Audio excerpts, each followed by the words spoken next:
bersyukur kalau panitia Natal dipercayakan saya bawakan khotbah Natal di tempat ini. Ini yang kedua saya berkhotbah di tempat saya bekerja. Sebenarnya saya grogi, saudara. Kalau di gereja-gereja di tempat lain yang bukan hubungan kerja saya tidak terlalu masalah. Karena ini satu pekerjaan tidak mudah, saudara. Dan saya bersyukur untuk itu. Saudara-saudara yang kekasih dalam nama Yesus Kristus, malam ini panitia berkata bahwa tema adalah berdiri teguh di dalam iman. Saudara, di dalam Yakobus 2:17 dikatakan iman tanpa perbuatan pada hakikatnya adalah mati.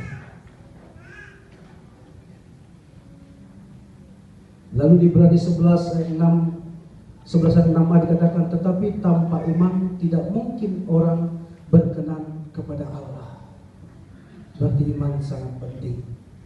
Tapi satu hal yang perlu kita catat di dalam Ibrani 11 ayat 1 dikatakan iman adalah dasar dari segala sesuatu yang kita harapkan dan bukti dari segala sesuatu yang tidak kita lihat.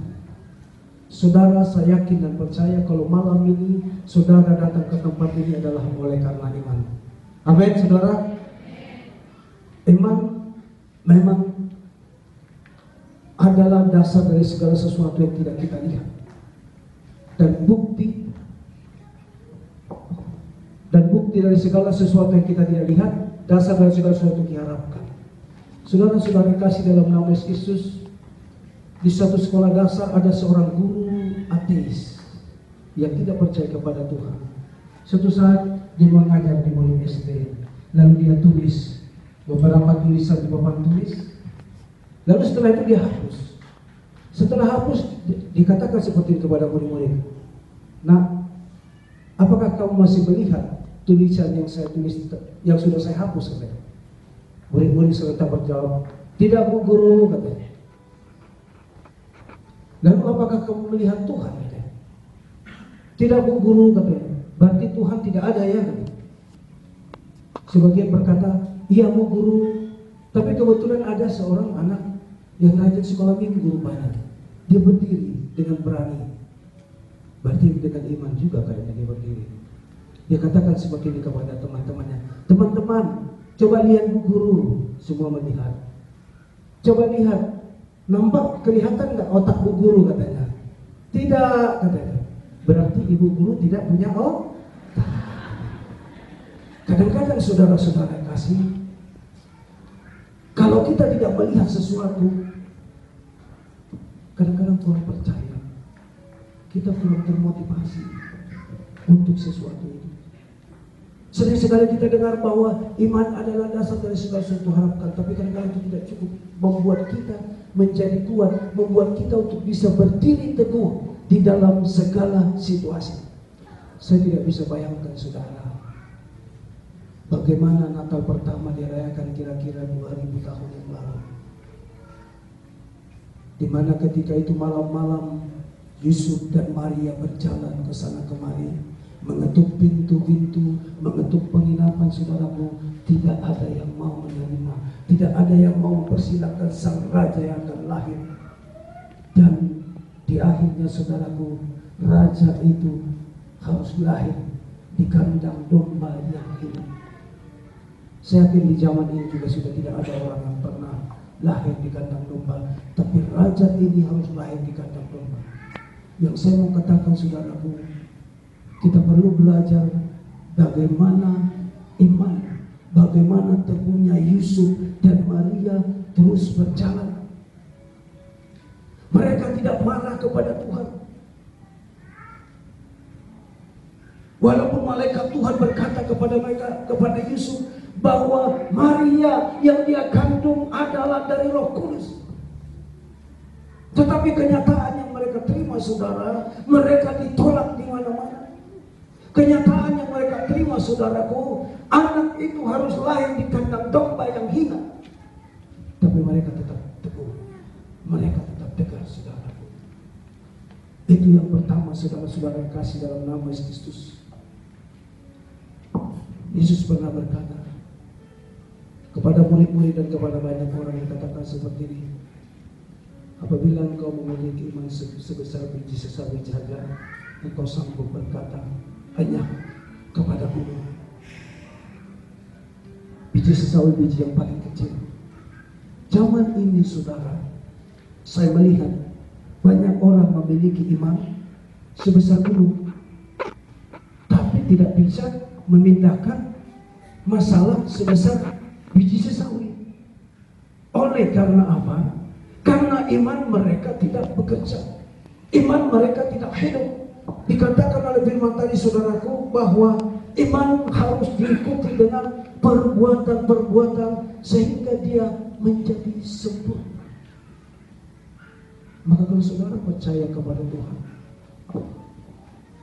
bahwa tidak secara kebetulan saudara dan saya ditempatkan di BTC, maka saudara juga harus percaya bahwa ada rencana Tuhan yang indah bagi hidupmu. Amin saudara. Saudara juga harus percaya kalau Tuhan izinkan saudara ada di Pulau Batam ini, tentu ada rencana Tuhan yang paling indah bagi hidupmu. Kalau tahun 92 saya ke Batam ini, saya hanya berencana di sini 3 tahun saja.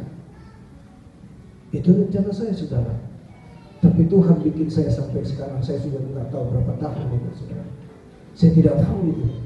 Terus terang saya rencanakan hanya 3 tahun cukup, lalu saya balik ke Medan. Tapi itu rencana saya saudara. Nah saudara-saudara kekasih dalam nama Yesus Kristus, iman dikatakan akan sempurna apabila diikuti oleh perbuatan. Ketika malam-malam saudaraku, Petrus melihat Yesus berjalan di atas air. Petrus percaya kalau bersama Yesus dia akan bisa melewati segala masalah.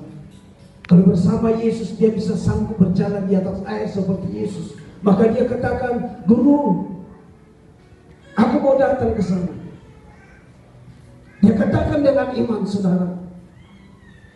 Lalu kita melihat Yesus katakan, marilah. Dia melangkah saudara. Dia melangkah dengan iman. Tapi ketika dia melihat ada gelombang, ada tantangan, ada badai yang besar, imannya mulai goyah saudara. Dia mulai takut. Lalu dia mulai tenggelam. Dia mulai tenggelam.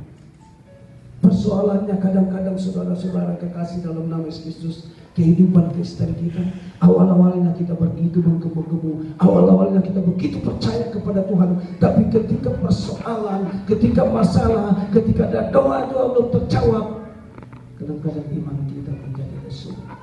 Tidak sedikit yang terjatuh. Saya ingat tahun 97 saudara, ketika saya belajar di sini, saya sakit. Lalu ketika saya tanya dokter, berapa lama dok? Oh ini berbulan-bulan katanya. Lalu saya minta ke tempat saya kerja dulu untuk dipindahkan ke Medan. Saudara, saya mengalami sakit dan harus tidur di rumah sakit selama 2 bulan. Ini badan saya sudah seperti papan. Dan terus terang seperti ujian kita tadi, saat itu saya sudah tidak melihat jalan Tuhan dalam hidup saya. Saudara, tidak mudah untuk sakit 2 bulan. Saudara mungkin sakit gigi 1 hari aja sudah dunia ini seperti gelap ya. Kalau sakit gigi, saat itu saya juga sudah tidak melihat jalan Tuhan. Tapi ketika ada hamba-hamba Tuhan, jemaat-jemaat Tuhan datang berdoa ke rumah sakit, saya mainkan saja. Dan akhirnya sembuh. Saya boleh kembali ke Pulau Batam ini. Saudara, kuncinya kalau kita memiliki iman saudara, kita perlu tegak berdiri seperti tema kita malam ini. Itu yang penting. Petrus ketika suatu malam, di mana semalam-malaman saudara mereka mencari ikan, tapi tidak mendapatkan seekor pun. Mereka sudah bekerja keras saudaraku semalam-malaman, tapi tidak mendapatkan seekor ikan pun. Kalau saudara mau tanya, Petrus ini tidak perlu diajari lagi bagaimana cara menangkap ikan. Karena ketika Yesus menangkap dia menjadi murid, dia adalah seorang nelayan. Yesus temukan jadi tepi danau Galilea saudara. mempersiapkan caranya. Tapi yang terjadi malam ini, saudaraku, Alkitab katakan semalam-malaman mereka tidak mendapatkan. Lalu saudara-saudara, Yesus berkata, Simon, bertolaklah ke tempat yang dalam dan tebarkanlah jalan. Lalu Simon atau Petrus berkata, Guru, telah sepanjang malam kami bekerja keras dan kami tidak mendapatkan apa-apa, tetapi karena Engkau yang menyuruh, aku akan melebarkan jalaku juga. Sepanjang malam kami tidak mendapatkan apa-apa, tapi imannya kembali timbul, saudaraku. Dia katakan, tapi oleh karena Engkau yang menyuruh, maka aku tebarkan juga. Hasilnya mereka dapatkan, saudaraku. Dikatakan ikan-ikan begitu banyak mereka dapatkan. Bahkan mereka harus memanggil perahu temannya oleh karena tidak muat. Saudara, sering sekali kita mungkin merasa sudah bekerja keras. Kita mungkin sudah merasa begitu banyak berdoa. Kita sudah merasa begitu lama menanti janji Tuhan, tapi belum sampai. Dan tidak sedikit yang menjadi marah. Marah kepada diri sendiri, marah kepada Tuhan, marah kepada siapa saja. Saya mau katakan malam ini, jangan jadi orang Kristen yang suka marah. Karena orang yang marah itu menunjukkan kebodohannya. Amin. Orang yang suka marah itu menunjukkan kebodohannya. Karena apa? Dia tidak bisa kontrol dirinya. Ada cerita seorang tukang marah. Seorang supir, kebetulan supir di rumah sakit jiwa. Jadi suatu saat dia dapat, ternyata orang sakit jiwa juga perlu represi, bukan seperti kita aja ya. Lalu dia dapat perintah untuk membawa orang-orang sakit jiwa ini ke pantai. Nah, di jalan, di sekitaran hutan, salah satu ban mobil ini bocor. Dia turun. Lalu dia coba buka bannya. Dia buka sambil marah-marah. Dia tendang. Dasar, gak tahu diri. Udah tahu jauh dari bengkel, rusak pula, bocor pula. Dia bukain sambil dia tendangi. Akhirnya apa, saudara? Setelah dia ganti dengan ban serap, ternyata 4 dari baut roda ini sudah terbang kemana-mana. Dia cari ke sana sini sudah tidak bisa. Dia mencoba ikat pakai tali, nggak mungkin. Tiba-tiba turun, karena kelamaan turun satu orang gila yang dari belakang. Pak, kok dari tadi nggak jalan? Saya lihat bapak kok merenung-merenung aja, katanya. Apa dikatakan si bapak itu? Kami mesti dikatakan ini. Hanya orang bego yang curhat sama orang gila. Pak, katanya, kita perlu ke pantai. Lihat itu, ada 3 roda lagi yang bagus, katanya. Di sana ada 4 baut, copotin aja satu-satu, lalu pasang ke sini. Nanti kalau sudah dapat bengkel, lalu beli 4 baut, kan lengkap, katanya. Begini langsung si supir. Dia pasang, dia kerjakan. Tapi sebelum masih seorang gila dikatakan seperti, kamu sebenarnya gila atau tidak, katanya. Marah, balik marah si orang gila. Saya kesini karena gila Pak, tapi tidak bego seperti Bapak. Kadang-kadang saudara, oleh karena kita tidak bisa menahan emosi kita, kadang-kadang kita bertindak seperti orang bodoh, bertindak seperti orang gila, menyatakan semua yang ada di kebun binatang. Benar?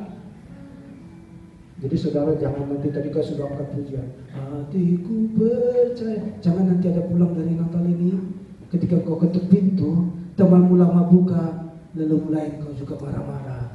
Jangan ya. Salam dulu kiri kananmu. Katakan, saya tidak suka marah-marah lagi. Ya. Jangan, saudara-saudara. Kenapa? Kita ini sebenarnya yang nggak sadar aja, saudara. Kita ini manusia, makhluk yang paling sempurna yang diciptakan Tuhan. Kita sempurna. Jadi jangan biarkan hidupmu dibebani oleh amarah yang membuat